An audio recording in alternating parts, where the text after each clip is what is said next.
So this is an interesting one. A measure taxing Uber WAYMO to fund MUNI, whatever they want to call themselves, could head to the ballot. Now, we don't have to kid ourselves, right? Drivers don't have to kid ourselves. We see what's on the horizon, right? You got Cruise, they effed up a little bit. They got kicked out of California, but you have WAYMO in there.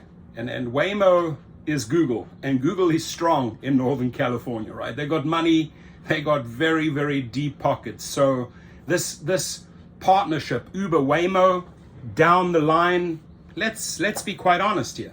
Let's be quite honest. Let's be frank.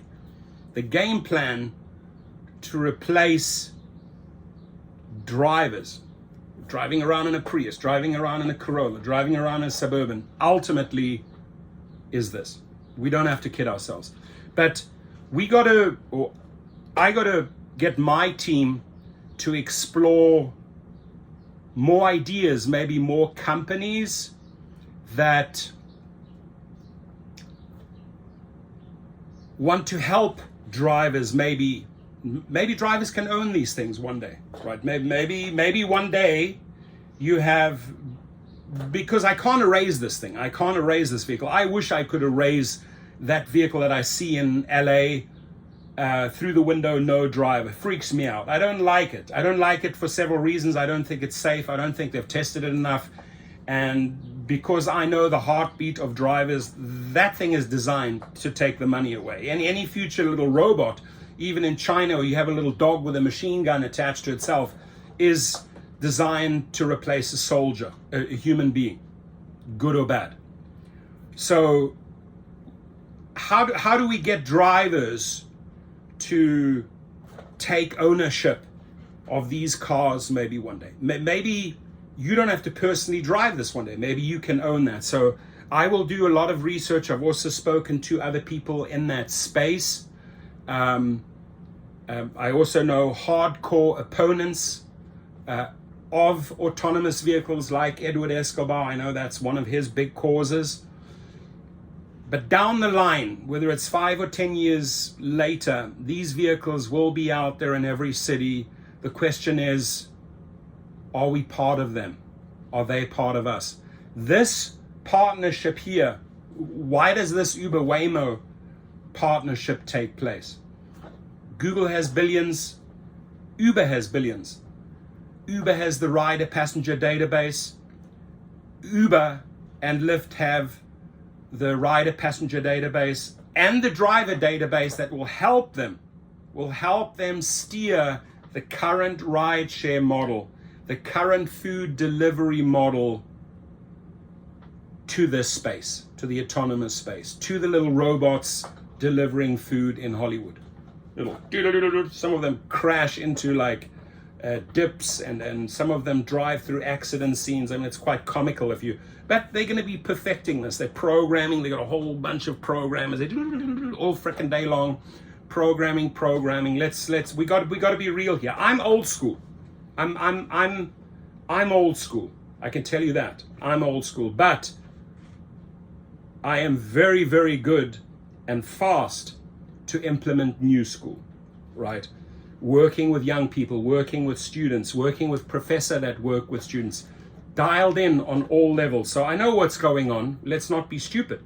But the question is, how do we find the space for drivers to take ownership of these one day? Now, Uber would love to create the partnership with Google.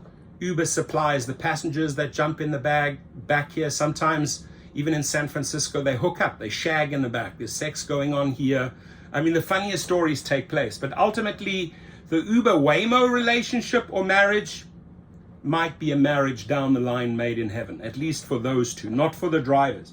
We got to figure out ways of getting involved in this space, taking ownerships, owning part of this, right? So listen to the article now, powered by Trinity Audio, a group of, what does it say here?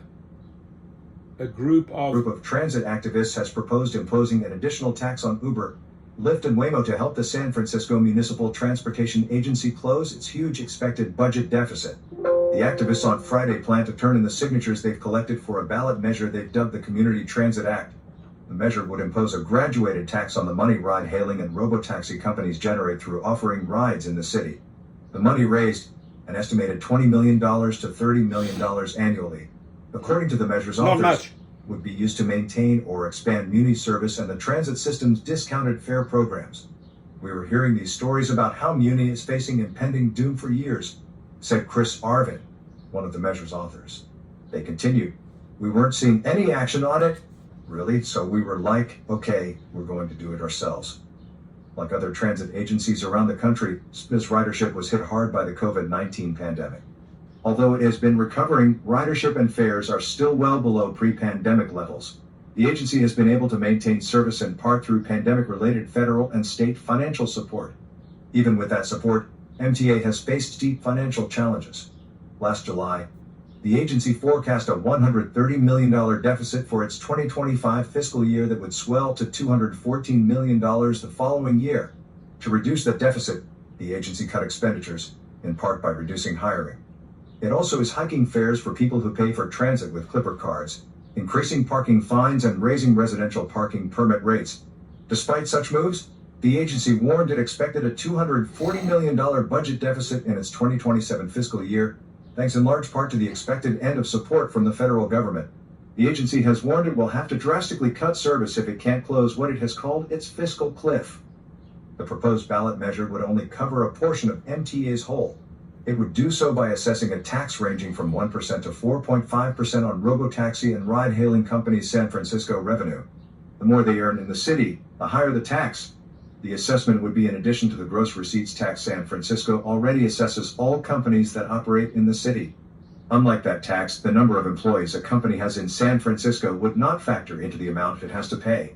The new tax would also come in addition to that imposed by 2019's Proposition D. That measure imposed a 1.5% to 3.25% tax to all ride-hailing fares in the city. But other cities impose higher taxes on ride-hailing services, Arvin said. Washington, D.C., for example, places a 6% tax on each ride. Manhattan charges a 8.75% tax plus a $2.50 surcharge for each ride.